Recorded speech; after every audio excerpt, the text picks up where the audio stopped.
নমস্কাৰ সকলোকে, কি খবৰ? সকলোৱে ভালে চাগে। মই আজি ইমানেই গৰমত চাওকচোন এফালে যাওঁ বুলি ওলাইছোঁ। ক'লৈ যাওঁ বাৰু কৈ দিছোঁ, টেঙাখাটলৈ যাওঁ বুলি ওলাইছোঁ। ইমানেই গৰম, মোৰ মুখৰ মানে অৱস্থা চাওকচোন কি হৈ গৈছে আজি। তো গৰম বুলিনো কিমান ভিতৰতে সোমাই থাকিম, সেইকাৰণে অকণমান ফুৰিবলৈ বুলি ওলালোঁ চাওকচোন। ফুৰিবলৈ যাবলৈ ওলাওঁতেই কিন্তু মুখৰ অৱস্থা চাওকচোন কেনেকুৱা হৈ গ'লো ভগৱান। এইফালে দেখিছেনে, ফেন চলাই লৈছোঁ। ফেন চলাই থাকিলেও ইমানেই ঘামি আজৰি, তাৰমানে মুখখন অৱস্থা নাই। একেবাৰে মানে একো পিন্ধিবলৈ মন যোৱা নাই, তথাপিতো উপায় নাই। গৰম ইমান গৰমত তুমি নালাগে, তোমালৈ কি আনি দিম? আংকল চিপ, মোৰ মুখ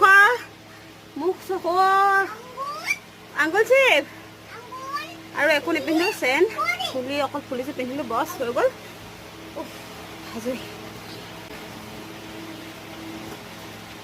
পানী বটল ভাল হ'লো।